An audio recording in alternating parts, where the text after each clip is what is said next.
Hello students, Shrimati Mohini देवी Tapadia girls college Jaswantgarh के इस YouTube channel पर आप सभी का हार्दिक स्वागत है। हम पढ़ रहे हैं इनकम टैक्स और इनकम टैक्स में हम पढ़ रहे हैं सैलरीज, वेतन। तो इस चैप्टर में अब तक हमने मूल वेतन की बात की और इससे पिछली क्लास में हमने भत्तों की बात की। तो मूल वेतन के अलावा कर्मचारी को उसके विशिष्ट उद्देश्यों की पूर्ति के लिए नियमित रूप से दी जाने वाली राशि भत्ता कहलाता है। तो कर्मचारी की किसी विशिष्ट उद्देश्य की पूर्ति के लिए वेतन में मूल वेतन के अलावा एक राशि नियमित रूप से दी जाती है जिसे भत्ता कहते हैं, अलाउंसेस कहते हैं।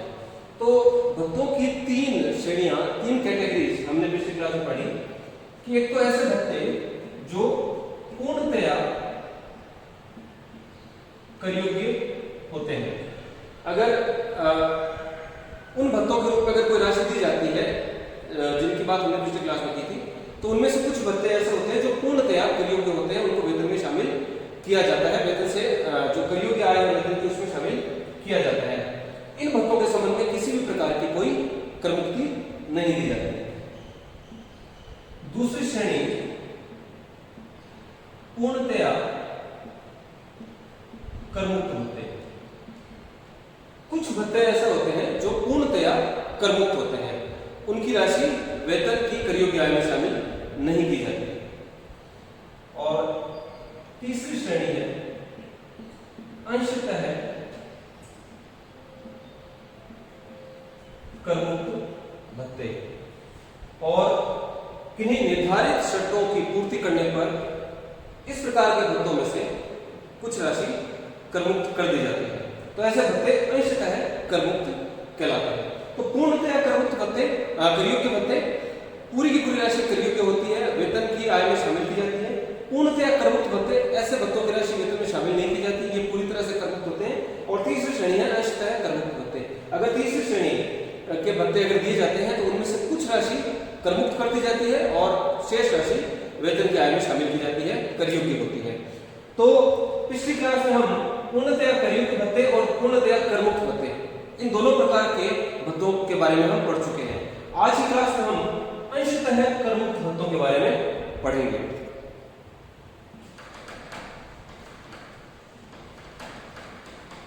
तो अंशतः कर मुक्त भत्ते, अंशतः कर मुक्त भत्तों को भी तीन श्रेणियों में बांटा गया है, जिनमें से पहली श्रेणी है कर्तव्य पालन के लिए किए गए व्ययों की पूर्ति हेतु भत्ता। तो अपने कर्तव्यों के पालन के लिए कुछ खर्चे करने पड़ते हैं और ऐसे खर्चों की पूर्ति अगर उसकी नियोक्ता द्वारा कर दी जाती है तो ऐसे भत्ते कर्तव्य पालन के लिए किए गए व्ययों की पूर्ति हेतु भत्ते कहलाते हैं।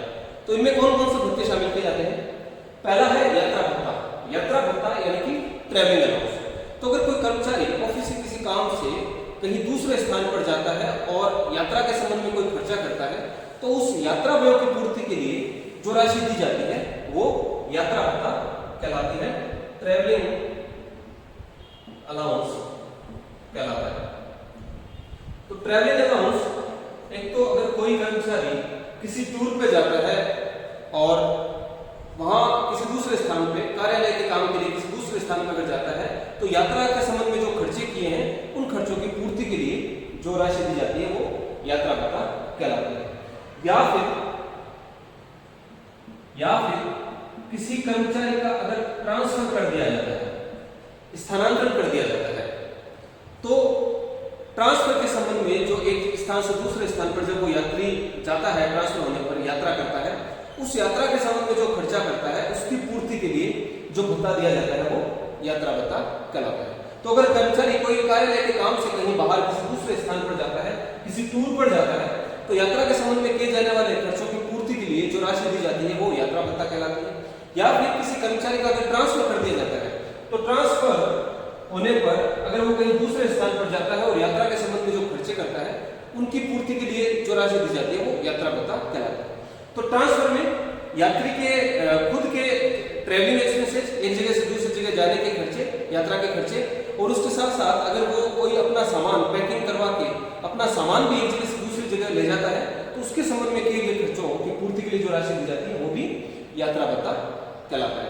तो ट्रांसफर के संबंध में जो कर्मचारी को जो खर्चे करने पड़ते हैं उनकी पूर्ति के लिए यात्रा और सामान की पैकिंग और सामान के परिवहन के लिए एक स्थान से दूसरे स्थान पर ले जाने के लिए जो खर्चा किया जाता है, उसके संबंध में जो खर्चे किए हैं उन खर्चों की पूर्ति के लिए जो राशि दी जाती है वो भी यात्रा भत्ते में शामिल की जाती है। दैनिक भत्ता, डेली अलाउंस, डेली अलाउंस। तो जब कोई कर्मचारी किसी टूर पर जाता है, यानी कि अपने कार्यस्थल से किसी दूसरे स्थान पर जाता है और वहां पर जो उसको नियमित जो खर्चे करने पड़ते हैं अपनी दिनचर्या का निर्वहन करने के लिए, उन खर्चों की पूर्ति के लिए, जो उसके दिन में जो खर्चे होते हैं पर्सनल, जो उसको खर्चा करना पड़ता है, उन खर्चों की पूर्ति के लिए जो राशि दी जाती है वो दैनिक भत्ता कहलाती है, डेली अलाउंस कहलाती है। सवारी भत्ता, कन्वेंस अलाउंस। जब कोई कर्मचारी अपने कार्यालय काम से कहीं बाहर ऑफिस के बाहर कोई काम करने के लिए जाता है और जो वो खर्चा करता है सवारी के लिए, यात्रा के लिए, उस खर्चे की क्षतिपूर्ति के लिए जो राशि दी जाती है वो सवारी भत्ता, कन्वेंस अलाउंस कहलाता है।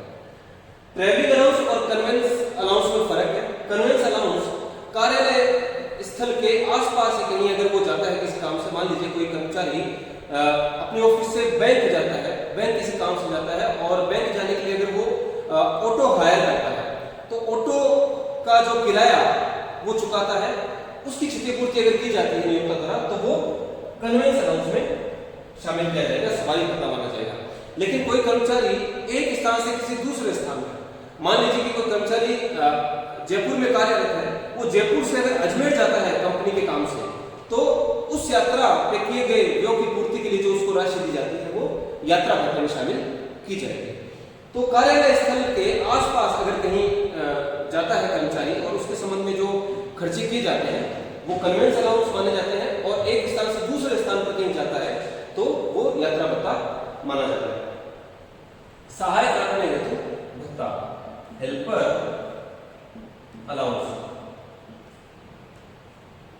अगर ऑफिस के काम के लिए अगर कोई कर्मचारी कोई सहायक रखता है, हेल्पर रखता है, और उस हेल्पर को जो वेतन या जो हेल्पर को भुगतान किया जाता है उसके संबंध में जो राशि कर्मचारी को दी जाती है क्षतिपूर्ति के रूप में, वो हेल्पर अलाउंस, सहायक रखने हेतु भत्ता कहलाता है।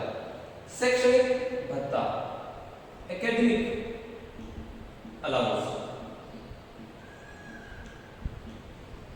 कंपनियों के द्वारा शोध को प्रोत्साहन करने हेतु या फिर किसी को जैसे मान लीजिए कि कोई कर्मचारी कोई अकाउंटेंट है तो वो आगे अगर कोई प्रोफेशनल कोर्स करना चाहता है, सीए सीएस करना चाहता है, तो पेशा संबंधी रुचि को प्रोत्साहित करने के लिए या फिर अनुसंधान कार्यों को प्रोत्साहित करने के लिए अगर कोई राशि शैक्षणिक भत्ते के रूप में दी जाती है किसी कर्मचारी को, तो वो शैक्षणिक भत्ता कहलाता है, एकेडमिक अलाउंस कहलाता है।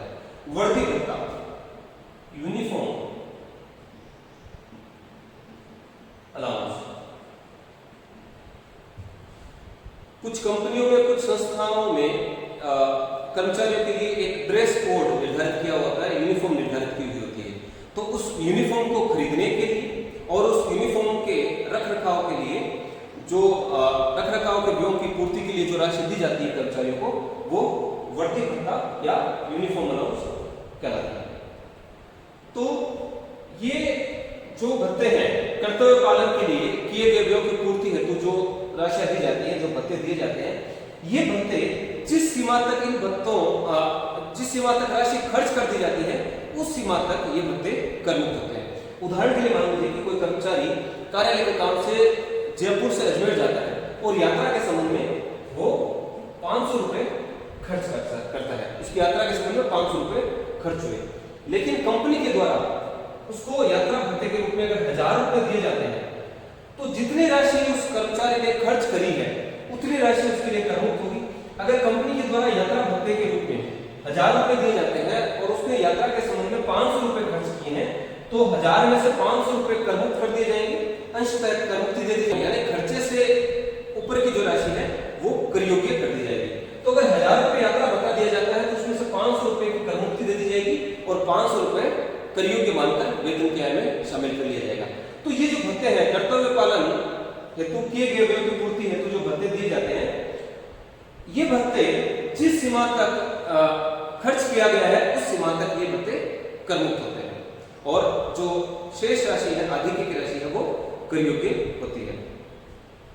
इनके अलावा अंशतः कर मुक्त भत्तों में निजी व्ययों की पूर्ति हेतु अगर कोई राशि दी जाती है तो ऐसी राशि भी अंशतः कर मुक्त होती है, अंशतः कर मुक्त भत्ते कहलाते हैं। तो अंशतः कर मुक्त भत्तों में एक तो है कि कर्तव्य पालन के लिए, यानी कार्यालय के कामों के लिए कोई खर्चा किया गया है, उसकी क्षतिपूर्ति के लिए अगर कोई राशि दी जाती है तो वे भत्ते, उन भत्तों के लिए अलग कैटेगरी बनाई हुई है।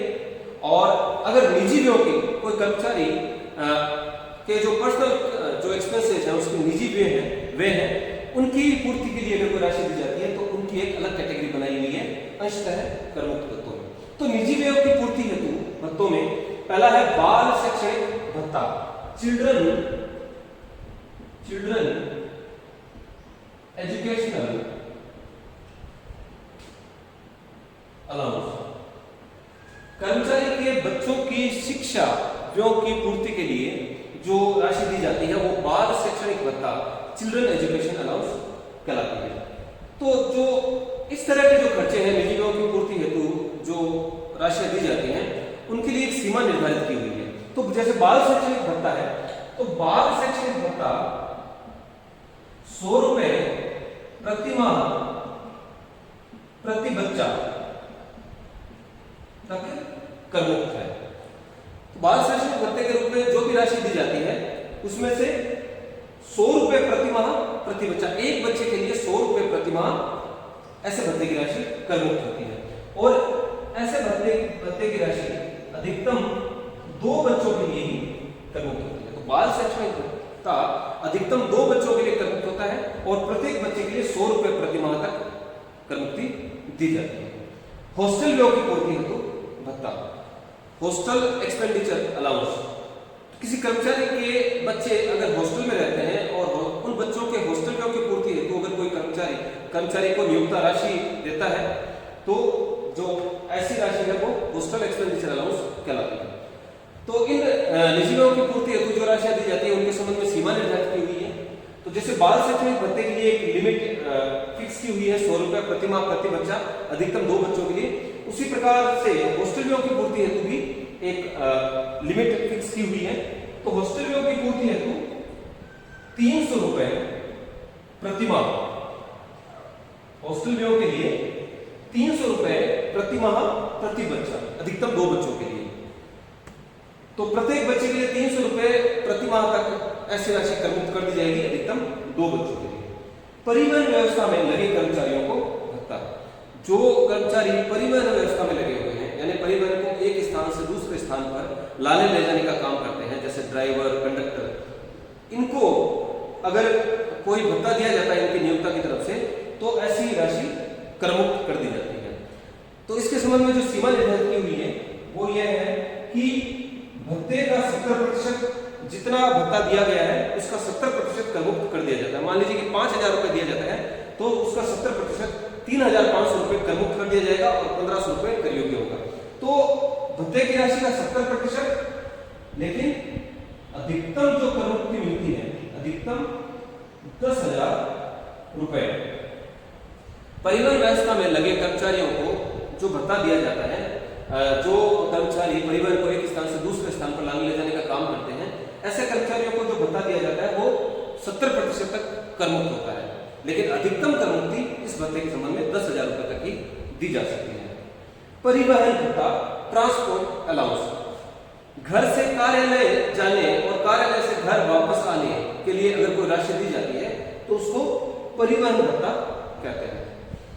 तो यहां पर हमने देखा कि एक तो यात्रा भत्ता, सवारी भत्ता और परिवहन भत्ता, इन तीनों में अंतर है। जब कोई कर्मचारी कार्यालय के कार्य से एक स्थान से कहीं दूर दूसरे स्थान पर जाता है, किसी टूर पर जाता है, तो उसके संबंध में जो राशि दी जाती है वो यात्रा भत्ता कहलाती है। यात्रा करता है वो एक स्थान से दूसरे स्थान पर। अगर कर्मचारी उसी शहर में जहां पर उसका कार्यालय स्थित है या उस शहर के आसपास कहीं कार्यालय के काम से बाहर जाता है और कोई टैक्सी या ऑटो रिक्शा हायर करता है, उसके संबंध में उसको जो राशि दी जाती है वो सवारी भत्ता कहलाती है, कन्वेंस अलाउंस कहलाता है।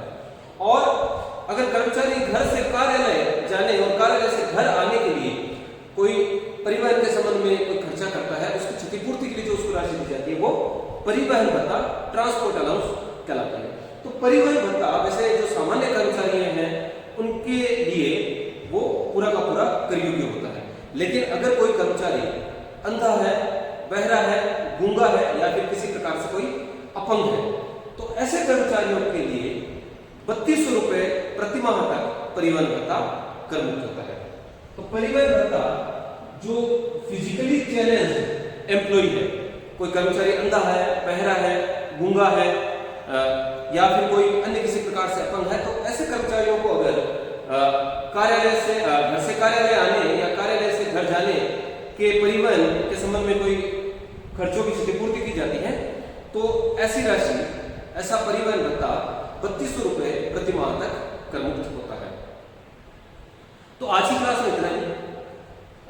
जो अंशतः कर मुक्त भत्ते हैं उनमें 3 श्रेणियां बनाई गई हैं।